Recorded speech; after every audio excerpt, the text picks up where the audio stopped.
11. Akkam jirtu kabajamtoota jaalatamtoota Oromiyaa 11 kun qophii faaya dubartiiti. Qophii faaya dubartii kennaa kaadhaa keessatti keessummaa takkaa qabadhee asitti dhiyaadheera. Keessummaan teennas Dr. Furtuu Annotaa jedhamti. Turtiin keessan nu wajjin haa ta'u.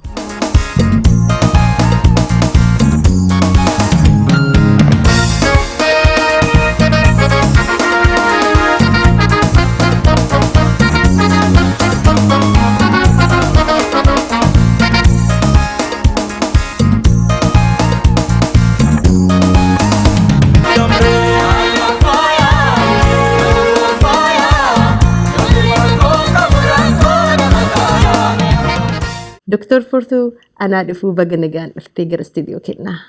Baga nagaan na eeddanii carraa kanallee waan naa kennitaniif baay'ee galatoomaa jedha Oromiyaa 11. Kuni carraa guddaa naaf bakka kana taa'ee waan ani keessa dabarsee jireenya kiyya asitti warra dubartoota biraa waliin qoodamuu fi carraa argachuun naaf waan guddaa galatoomaa Oromiyaa 11 baay'ee galatoomaa.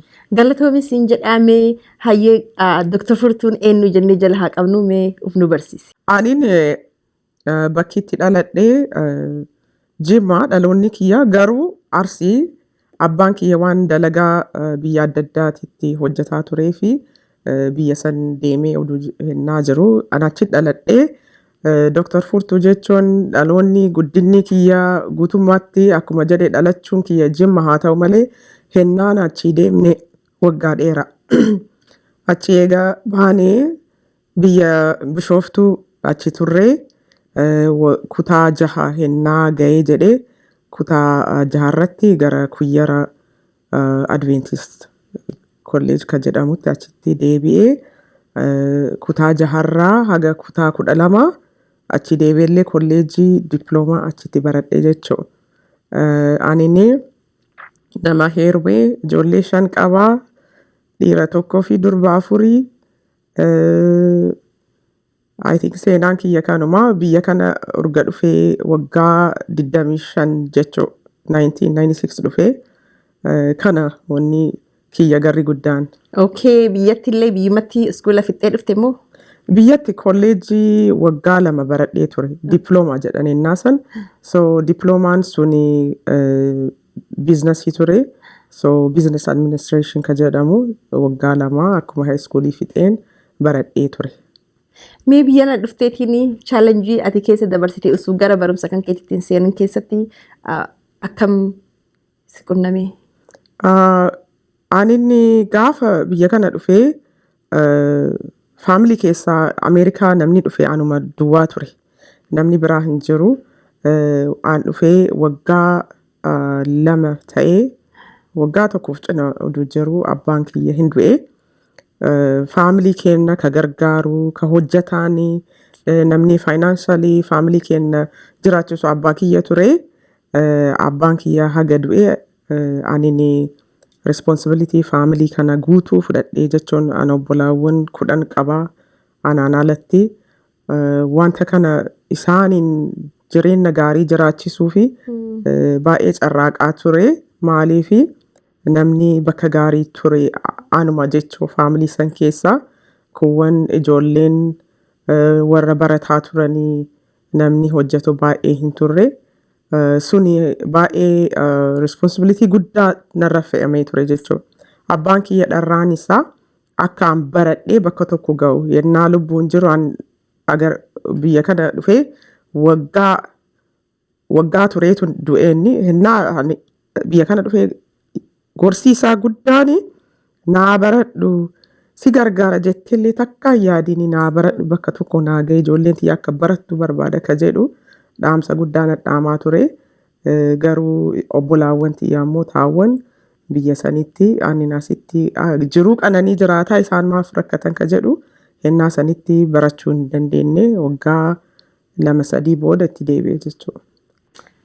Abbaa kan keetiillee waan inni haa araaramu jedhaatiin siifis jajjabinaa hawaa akkam haga as dhuftee jettee mee gara barumsaa dhaamsuma isaanii fudhatteetiin deebite moo maatii horattee maatii waliin gara barumsaa deebi'uun kun akkam? Yaa abbaan kiyya waan nadhaamee jira. Abbaan kiyya afaan Oromiffaatiin expectation maal akka jedhamu hin beeku. Waan guddaa narraa eega. Hin nama xiqqoorraa wanni inni natti himu akka an jabduu ta'e, akka an bareedduu ta'e, akka an waan hundumaa godhuu danda'u na hima. Kan mataa keessa waan na jiruu fi expectationiin isaa anarraa guddaa waan bakka guddaatitti waan na laaluuf anillee isa fudhadhee mataa kiyya keessatti anin bakka guddaatti bakka abbaan kiyyatti na argutti confidence guddaa qaba jechuun baay'ee ufitti shakkiin qabu akka bakka abbaan kiyya naan jedhe san ga'uu danda'u. Maaliif kuni barumsa namoota biraatiifis hin ta'a warra ijoollee intalaa qabaniif. Namoonni ijoollee intalaa qaban wanni beekuu qaban isaan ijoollee isaaniititti himuu qaban akka isaan jabduu ta'an bareedduu ta'an yoo garii jireenya isaanii achii boodaatitti waan san dhaga'uu dhabuu danda'an achii booda garuu abbaani abbaa duraati. So validationiin inni yoo sii kenne nama biraa irraa barbaadachuuf hin deemtu. Waanuma abbaan keessi anin guddinni kiyya baay'ee gaarii ture. Abbaan kiyya akka anin guddadhuuf fedhii qaba akkasumattuu ammoo akka ani guddachuu danda'u ammoo na'umatti hima ture. Kunniin baay'ee konfidensii natti uumee gaafa rakkina keessa jirullee gaafa dhiphina keessa illee jiru sagalee san dhagaa gara gudda jechoo. Maatiin kiyyas baay'ee na gargaareera. Abbaan manaa kiyya yennaa abbaan kiyya jiru dhaamsallee itti dhaamateera.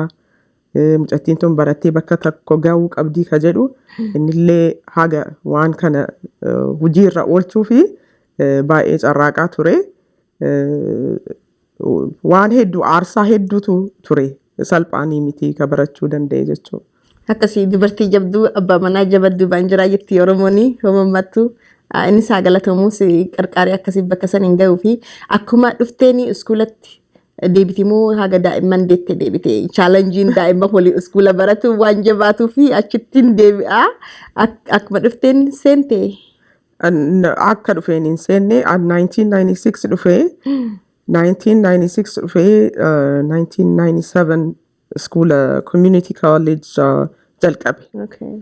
Jalqabee oduu jiru abbaan kiyya I think hin du'e eegasii diqoosii irrifadhe amma tureetiin 1998 keessa daa'ima godhadhe jechuun garaa qaba ture. Oduma akkasitti jiru community college san itti fufee deemaa ture. Achi hin da'e mucaa kiyya ka duraa kana hin da'e. Hin dhiise waggaa 1998 haga 1999 waggaa tokkoof deeme hin dhiise. Obbolaawwan kiyya gargaaraa ture maatii gargaaraa ture. 1999 obbolaawwan lamaa naa dhufte. Obbolaawwan lamaa eega naa dhufte booda diqoosii hin fooyyadhe. Obboleessi kiyya tokko baay'ee nama baay'ee gaarii faamilii nama gargaaru jaalatu. Isa waliin hirmaannee waliin hojjetaa turre.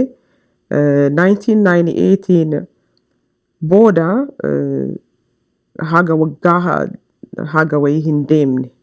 Deebi'ee 2000 irratti murteeffadhe. 2000 keessa kolleejjii wayii seene. Kolleejjii teeknikaalii wayii seene. Achi haga seene yoo laalu ufa fottu nan deemsisu kilaasni naan fudhadhu jechuun an durana sadarkaa guddaaf waan deemuuf barbaaduuf bakki sun business schoolii ture.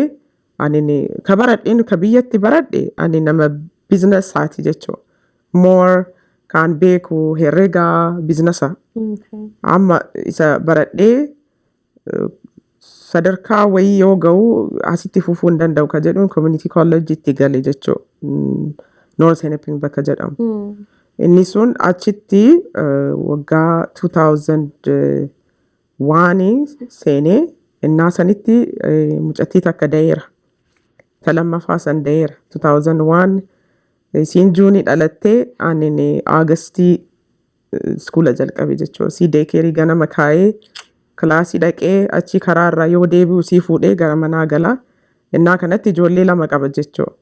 ka dhiiraa sanii inni waggaa lamaaf wayii isiin hin jirti 2001 seenee kreditii 20 faa fudhataatiin waggaa 2 guutuu natti hin finne 2001 wadhakkaarra seene jaanuwaarii seene jechuu so jaanuwaarii seenee 2003 juunii irratti fixee achi Associate of Science ka jedhamu isaan eebbifame jechuu 2003 sun amma jalqaba jechuu achi booda deebi'ee 2003 eega eebbifamee diqqoo boqonnaa fudhadhee 2005 tabiraan mucattiin talaa da'e amma 2005-2006 akkanuma hin baranne garuu ani dharraan kiyya namni tokko bakka tokko yoo ga'e achitti dhaabsisuu barbaadaan ammoo ka irra caalaa hawwa dhaloonni kiyya waan guddaa hawwa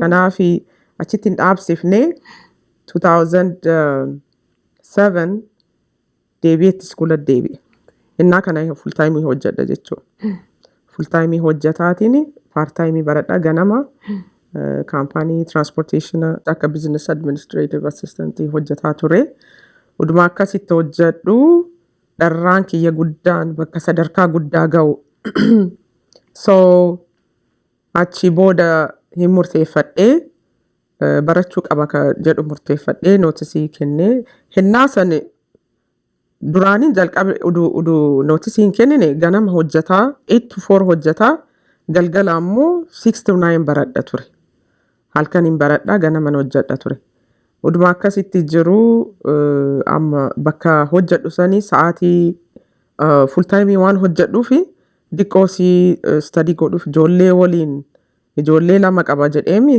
ijoollee lama kana waliin baay'ee na rakkisaa ture amma achi bakka hojjedhu sanii nootisima kenneeti hin bahee achi eega baheen booda interpreting bakka kunoo afaan namaa hiikan interpreting company isa seeneetiin isa hojjetaatiin barataa ture jechuun inni salphaa ture maaf skeejuwaalli waliin dha'u nama barbaade nama yeroo argadhee hojjedha ture akkasiin interpreting company udu hojjedhu akkasittuu udu skuula baradhu amma skuulii ka duraan deemu barbaade ani accountingii so accountingii kana barachuu fi herrega fudhachuun narra ture maaltu na dhagahame ani subjectii tokko barachuu fi skuula kana dhufuun qabu waan biraallee barachuu qaba ka jedhu saayinsii itti eegale saayinsii kanas fudhataa herrega sanillee barataa gaafa ani kaalkulasii bira ga'u yoo laalu waan narsingiin na barbaachisu hundumtuu dhumateera requirementi saayinsiin hedduun eegasii anillee mana interpreting hojiin kiyya interpreting ta'ee wanni aan argu more karaa medikaalaa ture hennaa sanitti deebi'eet murteeffadhe iskuula deebi'ee baachilarii kiyya argachuu qabaa kanallee narsingiin argachuu qaba ka jedhu karaa biizinasarraa gara narsingii jijjiiradhe jechuu narsingii asuseetii qara qaburraa waggaa lamaaf cina deemuun narra ture achi 2013 eebbifame jechuu narsingii irraa ergasii baachilarii kiyyaan eebbifamee hospitaala adda addaatitti hojjetaa ture abbaan kiyya waan gara guddaatitti na yaaduu fi anillee akkuma san waan guddaa ofiif dharra kanaaf jecha amma an doktoreetii barachuu qaba jedhe maastarsi yoo baradhe ammallee boqonnaa fudhadhaa achii booda ammoo deebi'ee yoo hin seena jedhee hin ifadhataa kanaaf qajeeluma doktoreetii barachuu qaba jedheetini achiitti fufee 2016 seenee Doctor of Nursing Practice jedhama inni kun Family Nurse Practitioner klinika keessa hojjechuu isa hin baradha jedhee 2016 hin seenee 2016 irraa haga 2020 hin baradhee 2020 hin graduate godhe kana jechuun hennaa kana maraa inuma ijoollee guddisaaraa irra deebi'ee 2013 narsingii eebbifamee achiin dura waggaa lammaffaa irra oduu jiru mucattii ulfaan seene hennaa narsingii seenu ulfaan seene ulfa kiyya dhossaa ture maaf narsingii keessaa tuni deettee maybii jechuun itti fufuu hin dandeettu ka jedhuun na baasan jedheeti ulfa dhossaa ture garuu boodarra inni akkasii dhofamee hin taa'u ka'aniin ciniinsuun illee na qabe kutaa pharmacology waan jedhamu baradha ture. Amma kutaa sanirratti duudeetiin kiyya gaafa ga'u barsiisaa kiyyaan duudeetiin kiyya guyyaa kanaa yoo jechuun rakkinniin jiraatee akkamii waan adda addaa kanneen duubannaa deebistaa jennaan hin danda'u akkasi duubatti hin deebisuu naan jedheera. So amma guyyaan kuni guyyaa Tuesday ture. Ani sa'aatii 2tti kilaasii qaba. Kilaasii pharmacology kana laabii wayii isa qaba ture. Amma yoo achi seenuu ciniinsuun akkana qabu ta'e garuu kana waakkadhe jechuun dinaayii godheetuma gara kilaasii yoo deemu na dhukkuba eegale. Doktariin takka hin jirti midwaayifii achuma barsiistuu tiyya bira dhaqeeti hin beeku waan adda addaa argaara mee kilaasii uduun deemneen dura si bira dhufee isiin nama deessiftu waan ta'eef hin argitee ciniinsuu akka dhufaaru argitee dayinsi kuni ka duraa irraa hin ariifataa kanaaf jecha amma abbaa manaa kee waamneetiin si deemsisna naan jedhanii isa waamanii wilcheerii irra na kaayaniiti gara hospitaalaa na ergan. Na erganii kun kana amma wadhakkaa kanatti achii ka deeme sa'aatii 12 ta'uu danda'a. Ati dhukkubbiin sun yosuma si jiru kilaasa keessa teettee teestii fudhatuuf akkasumatti. Dhukkubbii sanirraa ani kaayyoo kiyya isa fixuu san laalaara malee rakkinna na afoo jiru kana dhukkubbii sanillee inuma natti dhagahama garuu immoo wanti biraa wanni an barbaadu guddaan waan na afoo jiruuf dhukkubbii sanillee in diqqeesse ofirraa jechuu. Haa diqqaatu jedheetuma uduma na dhukkubuuyyuu waan sammuun kiyya wanta hundumaa sammuu keetiin murteessa. Yoo sammuu keetitti waa tokko murteessite dhukkubbiin sinillee sitti hin dhagamu. Akkasitti dhukkubbii uduna qabuyyuu sammuun kiyya gara biraa waan jiruufi deemu ufafama deemu murteesse jechuudha. Namni da'ee ka'eetiin kilaasaa da'ee ka'ee sa'a takka lama keessatti fatanaa ofii deebisee barsiisaa gaafatu kilaasa deebi'uu yookaan hojii deebi'uuf hin turanii torbaan 2-3 wal fudhatanii ati hagam takka turteetiin gara fatanaa sanii deebitee fudhatte. Anin Tuesday da'ee roobii hospitaala ture hospitaala achi na oolchanii roobii galgala na baasaa jedheen. Kilaasii kamisa waan dhaquu qabuu fi haadha na baasuu qabdan jedhee hayyee homaa rakkoon hin jiru si baasna naan jedhanii roobii galgala na baasanii ani kamisa kilaasii dhaqe jechuudha. Hedduu takka waan namatti tola. I'm so proud of you and irra deebi'an mallee baga gabbadde siin jedha. Hedduu namatti tola bittaruu waan sanii godhuu qabaadha waan jettee fi akkasitti daa'ima tantee dhalattuu lafa gadhiisteeti itti deebite. So fatanaa sani fudhattee darbitee kilaasa sani.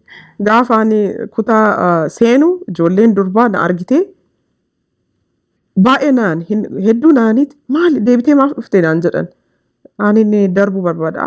Nama ati yoo barbaadde mirga qabdaa mirga kana dhaanatteetiin bee guyyaa biraa dabarsitee wanni jechuu dandeettaa naan jennaan mirga sanii haga dhaanachuuf waggaa tokko fixuwaani.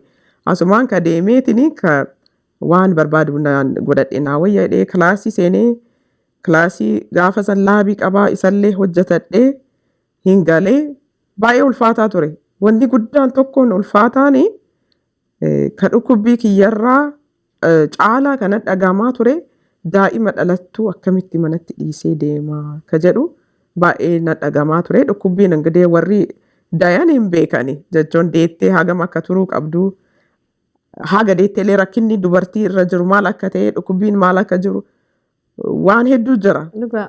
Kana hundumaa keessaa ani ammoo filannoon kiyya sadarkaa guddaa ga'u yeroo garii fookasiin kee gara laaltuu tokko yoo fookasii isaatti jabeessite rakkinna naannoo jiru san argachuun jechuun arguu hin dandeettu jechuudha. Fookasiin guddaan waan si afoo jiruuf jechuudha. Waa'ee meedikaala baratu jechuun hedduu jabaataa hin beekaa. Anis kilaasa narsingii seenee achi fidhe malee dhaabeeraa itti deebi'a.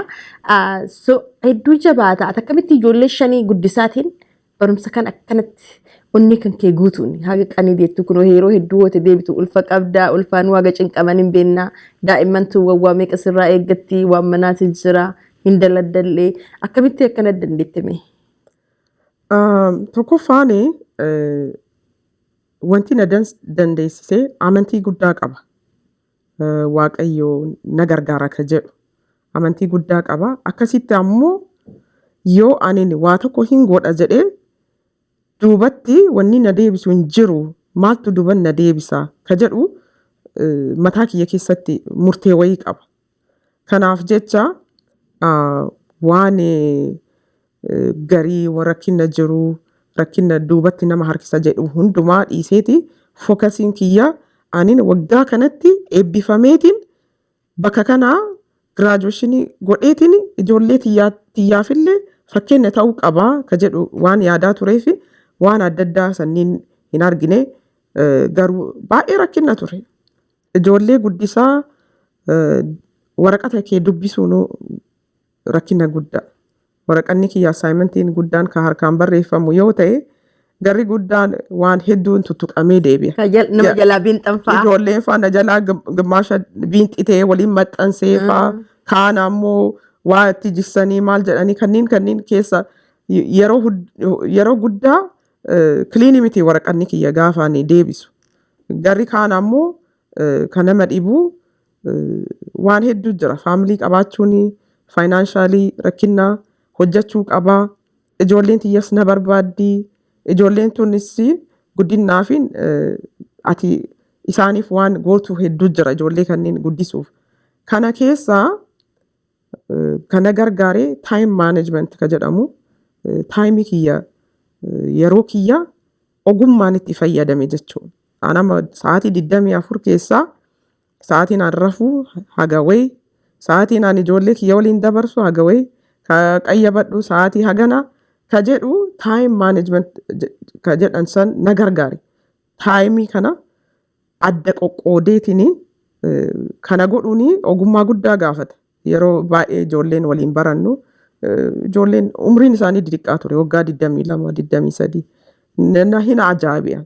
Akkamitti atiin ijoollee kana guddisaati waraqata kana barreessitee fixxee naan jedhan. Dhugaa saniif sin jedhaa bittaani akka fakkeenyaatti waa qaba kolleejjaa deemaa ture writing to waan jedhame writing to competition to writing to jedhanimi isa osoo fudhadhu barreessaa ture kompiitara irratti balbala isiisanii jennaan balbala banuu fi ba'e.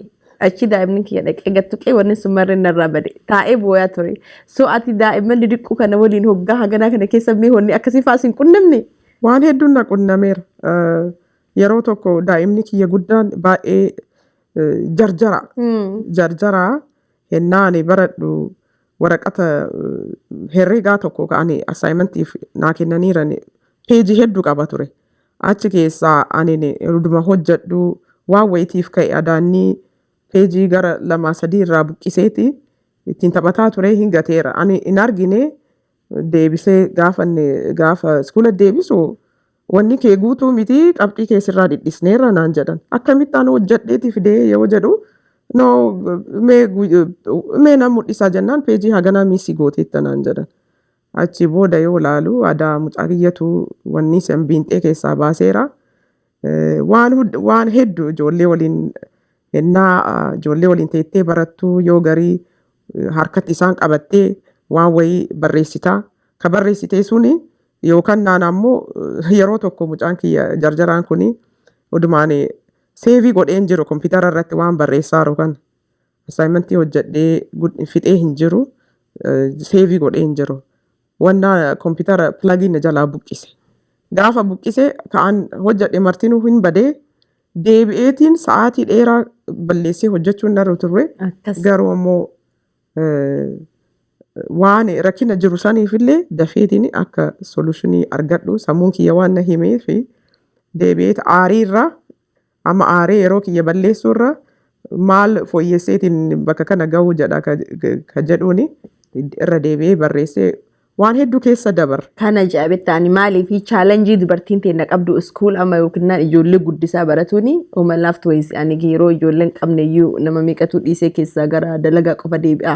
Dubartii taatee haadha ijoollee taatee barattee ati bakka kana keettee doktoreetii kan kee harkaan qabatuu fi akka dubartoota hedduu boonsituu hin beeka. anarraa nu jalqabee hedduu takka I'm so proud of you maaliif fakkeenya hedduu fi taataa siin jedha maali waa meeqa keessa dabarsitee daa'imman guddisaa dalagaa haadha manaa taatee manillee kushiinaan nu eeggataa hin beekaa bakka kana geettee ati hadha bakka kana gahuu fi hedduu takka sirraa gammadaa siin jedha bittaani maaliif daa'imman tanteefis fakkeenya taata daa'imman tantee sun ta'in dubartoonni hedduu jira baratuu feetee yookiin akkuma riskii ati fudhatte shaansii ati fudhatte kana fudhatu didanii alas jiran soomee dubartoota akkasiitii fi maal hawwii akkamii irraa dubbattaa fi hawwii akkamii hawwitaa fi yookaan jajjabinna. Guddaan wanni ani namaa dhaamu waan na gargaaree tokkoffaani namni gargaarsa namarraa eeggata abbaa manaa akka gargaaru abbaan manaa kiyya nan gargaaru waan inni nan gargaarreef hin barannee jedhaniiti dubartiin an beeku hin haasaan. Abbaan manaa kee kasi gargaaru namni si bira jiru kasi gargaaru yoo atiin kutannoo qabaatte. Waatiif qarqaarte. Yoo ati kutannoo uf qarqaarte kutannoo yoo godhatte akka ati uf duubatti hin deebine yoo argani isaanis si gargaaru. Ani kutadhee ture yoo garii ijoollee namni naa eegu hin jiru ture. Abbaan manaa kiyya shiftii isaa sa'aatii halkan hojjetaa yennaa gariifaa iskeejuwaaluma kana jijjiiraatuma akka nuuf fooyya'uu fi ani ganama hojjedhee yennaa galuu inni ammoo hojiif ba'a. Yennaa sanitti ijoollee yeroo xiqqoo fi namni naa eegu yennaan turreetti ture. Maal godhaa waan kutadheeruu fi ta'irra xiqqoo ta sadaffaa san isiin xiqqoo waan taateef ganda namaa kaa'eet ijoollee xiqqoo ajaja dhagaa'uu dandeettu kana qabadheetu iskuula deemeeti. Laayibrarii keessa kaa'eetiin ijoollee jiranii ijoolleen baay'ee na beekanii akka ani haadhallee ta'e barattullee akka ta'e waan na beekanii fi laayibrarii kompiitara irra ijoollee kaa'eetiin akka isaan waan adda addaa irratti fookasii godhanii aniin ammoo kutaa kiyya seenee haga baradhuuf ijoolleen tunniin achi keessatti laayibrarii keessatti achi as deddeemsisaatiin baay'ee na gargaaraa turan waan akkasiifallee hin ture. Gargaarsi namaallee udu jiru yoo ati kutannoo hin qabaanne amma hennaa sanitti hennaa iskeejuwaalli sun akkas ta'e ani silaa abdii kutee barumsa dhiisuu danda'a. Garuu waan kutadheeruu fi ijoollee tiyya qabadhee iskuula karama ittiin iskuula deemuu barbaadadheetuma kana yoo garas kaa'ee kana yoo qabadheellee yoo deeme ka jedhuuni qabadheetiin ijoollee kanneen qabataa yeroo hennaa deemes jira.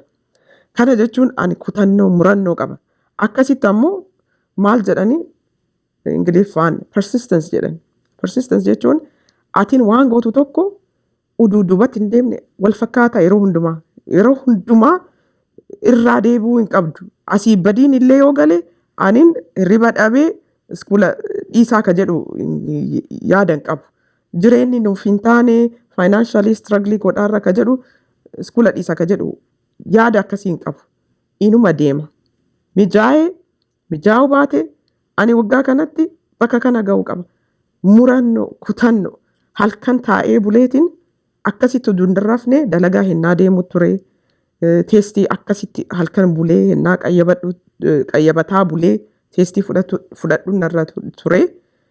Kana jechuun kutannoo yoo qabaatte murannoo yoo qabaatte akkasumatti ammoo persistence amma yoo garii keessa seenaa gabbayaa amma exersaayisii haa jennu qaama tokko namni tokko maslii tokko hin guddifadha yoo jedhe guyyaa tokko hojjetaa guyyaa tokko yoo hojjechuu baate itti deddeebi'uu qabaata. Itti deddeebi'u akkasumatti aniin persistence rakkoon jiraate rakkoon hin jiraanne ani iskuuluma deema bakkuma san deemee gaakaa jedhuun akkasiin muradhe dubartoonni yeroo baay'ee maltaayisaaskii goonaa ijoollee guddisnaa kabiraallee abbaa manaa kenna sin gargaarraa sunillee expectationii biraati akka haadha manaatitti community kenna keessa waa dalagu barbaannaa communitiin kenna cidha qabaa baby shower qabaa wedding shower qabaa kanneen itti hirmaachuu qabnaa ijoolleen kenna activity qabanii ijoolleen kenna footballii deeman basketball deeman kanneen keessaa kutannoon yoo jiraate yoo murannoon jiraate yoo ammoo uduu waliirraa hin kutin waan san godhuu dandeette keessaa bahuu hin dandeetta. Nama eeggachuu callaa uduun ta'an ufillee kakaasuu qabda. Ufillee kakaa'uu qabda. Yoo ate kaatee si argan akka ati duubatti hin deebine si argan tuni haaluma kana akkamiin ol hin deebitu kama gargaaree wayyaa jedhaniituma si gargaaran jedha. Dhugaa kan keetii fakkeenya dubartii hedduu fi nuutaataa haga anaa nu jalqabe I hope dubartoonni teenne hedduun asirra hadhas ilaaluu jiranii waa hedduu namni hedduun jaraa hin beeka akka baratu fedhanii bitta iskoola deemuu fedhanii baratu fedhanii garuu jirummaa itti jabaattee jiruu faanaa wanna jedhanii warroota laangujii baratu ta'ee warra kolleejii deemu ta'ee kireeditii adda addaa sartifikeetii adda addaa fudhatu ta'ee dubartiin teenna haga danda'anii jedhan taayimii ofii manaajii godhaniitiin akka fakkeenya taatee fi ijoollee shan waliin barattee hadha doktoriitii kan kee usuu daladdusu asiin biilii kan kee baafattu akkuma nama kaawwanii hadha harkaan gaatu kan keetii fi hedduu fakkeenya taataa gamataa kiyyaan baatu fakkeenya nu taataa akka gara iskoolaa deebinee kilaas adda addaa waan dandeenye fudhannus hin ji'a. Eebba kan kee gingidda gootee turte anas invaayitii na gootee galatoomii achi argamee ture hedduu bareedaa ture cidha hedduu cidha fakkaata kaama shurraa heerumtu baga guyyaa saniin si ga'ee maatii kan kee olii akkasitti bareeddeeteetti sin jaa so mee akkamirraa argita gammachuu guyyaa san dabarsite. Gammachuun guyyaa sanii ka addaa ture ani 2020tti eebbifamee jedhe yeroo sani koronaa ture waan celebration kana godhuu hin dandeenye garuu innaa sanitti kanatti dhagahame anin waggaa dheeraa kana ka hawwaa ture yeroo rakkinna keessa illee jiru ani ka argaa ture guyyaa graduationii kiyya akkamiin kabajaa ka jedhu waan dharraa guddaa qabuufi gaafa covid dhufeeti carraa kana narraa cufe waggaa 5 ta'e waggaa 20 ta'e gaafa koronaan kun badee aniin community kiyya community na kabajee na gargaaree hirmaannaa hedduutu jira gaafa scholarly project ka jedhamu doctorate sanii fi waan hojjannu jira. Isa community keenya keessatti hojjedhe intimate partner violence kana jechuun dubartii miidhamtu karaa abuse jedhamuun culturein irratti hundaa'eetiin dubartii miidhaarra geessanii kana irratti hojjetaa ture intimate partner violence kana dubartoonni keenya maalummaa isaa beekanu abiyuuziin maal akka ta'e hin beekanii kanarraa ammoo akkamittiin jijjiiramni jiraata ka jedhuuni community kiyya keessatti fookasii godheeti ka hojjedhe scholarly project san so kana keessatti community kiyya baay'eetti hirmaannaa godheera warri ijoollee Oyaa Oromoo Youth Association Oromoo Student Union Oromoo Community Center kunni hundumtuu hirmaannaatti godheera.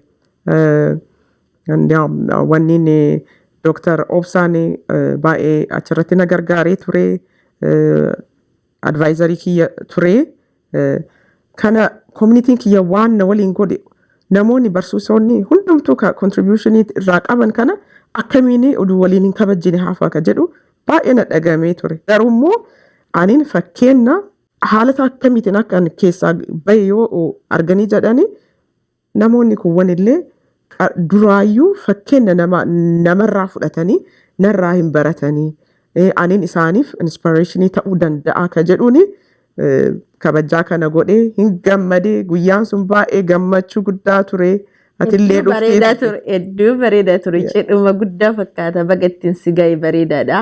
So amma barattee fixxee doktoreetii tantee harkaan gattee hin dhiistamoo maaltu itti aanaa biizinesa illee hin qabda hin beekaa maaltu itti aanaa reema what's next?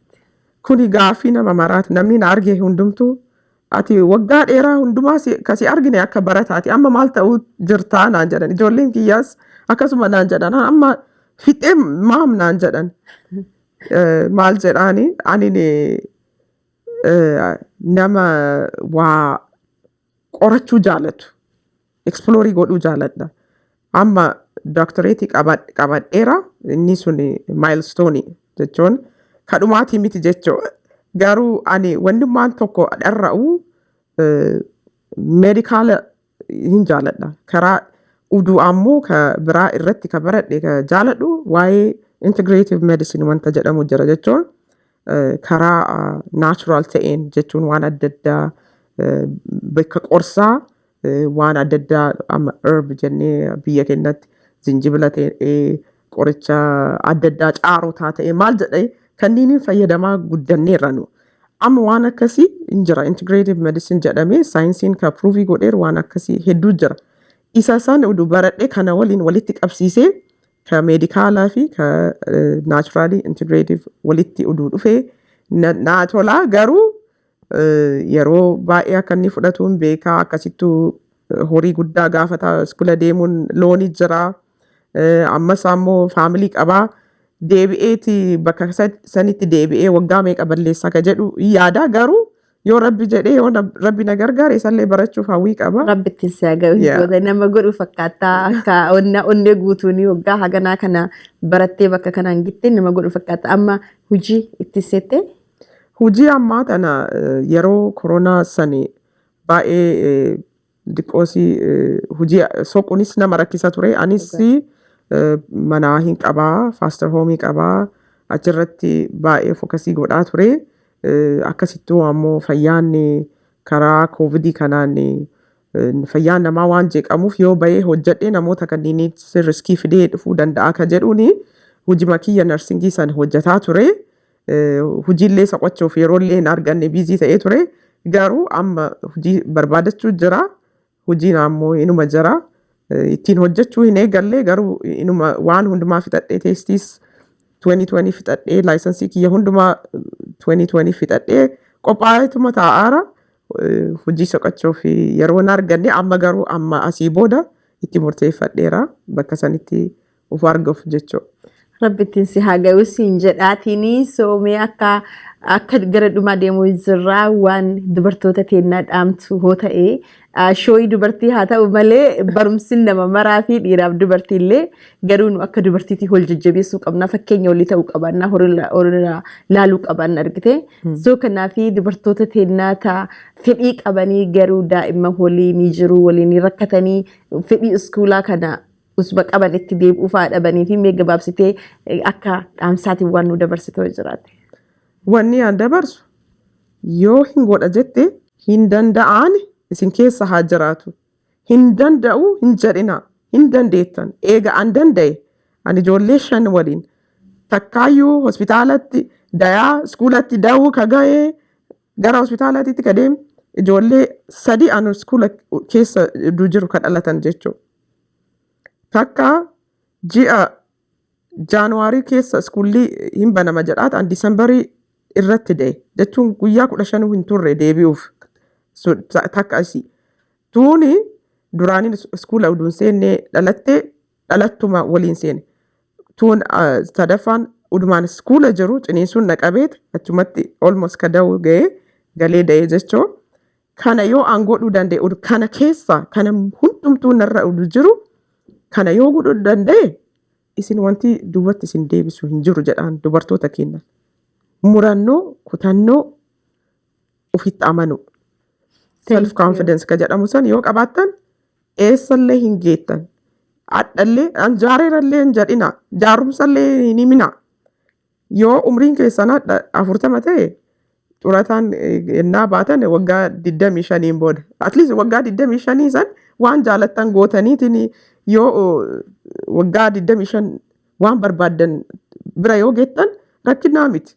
So ani umrii kiyya deemeera ani ijoollee qaba ka jedhu kunniin ani akka kiyyatti kunniin excuse gaarii miti. Murannoon barbaachisaa akkasittuu ammoo waan ufitti himnu kenna sammuun kenna waan nu itti himnee fudhata. Ani hin danda'uun already hin danda'u jettee murteeffatteetta hin dandeettu. Hin danda'a yoo jette garuu achuma irratti waaqayyoollee hin jira si gargaara namni si gargaara jechuudha. Dubartoonni keenya kaka'uu qabdanii barachuu qabdanii nu boonsuu qabdan. Sabni kuuwwan illee akkuma kanatti barateetiin bakka kana ga'eera rakkoo dhabee miti dubartii teennaa immoo waan hundumaa hin dandeettan jedheetumaaf dadha. Hedduu takka namatti tola maatii horatu illee bareeda atis maatii horataa maatii illee fidaa iskuula illee deemaa lachuu walqixa ooftee hedduu tokko galatoomi siin jedhaa guyyaa hadhaa asirra argamteetiin ekspiriyeensii kan keessa luftee fi jajjabinna dubartoonni teenya hedduu isaanii nama barate keessa ati nama tokko hedduu isaanii haala san jira ka baratanii kuuwwan illee akkanuma wal jala ilaalaa inshaallah itti deebina siin jedhaa galatoomi guyyaa hadhaa istiidiyoo keenya kana dhufteetiin waan faaya dubartii irratti nu dubbatu kan keetii fi waa ekspiriyeens keetii.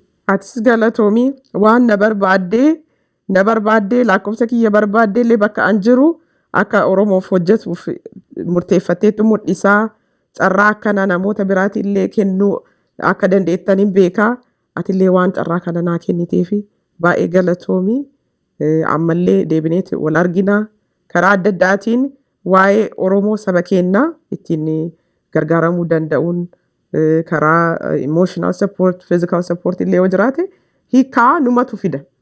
Namni biraa hiikaa nu fidu saba keenyaa numatu fida. Kanarratti hin hojjannaa galatoomii. Hedduutu akka galatoomsiin jedhaa dubartoota akka kan kee baratanii alasa hedduutu jira. Tara taraanii barbaadaati asitti hin dhiyeessinaa galatoomsiin jedhaa. Hayyeekaa daawwattoota kabajamtoota Oromiyaa 11 qophiin keenya akka hadhaa Dr. Fursuu waliin goonee asirratti daawwata. Haga qophii biraatii walitti deebinutti nagatti.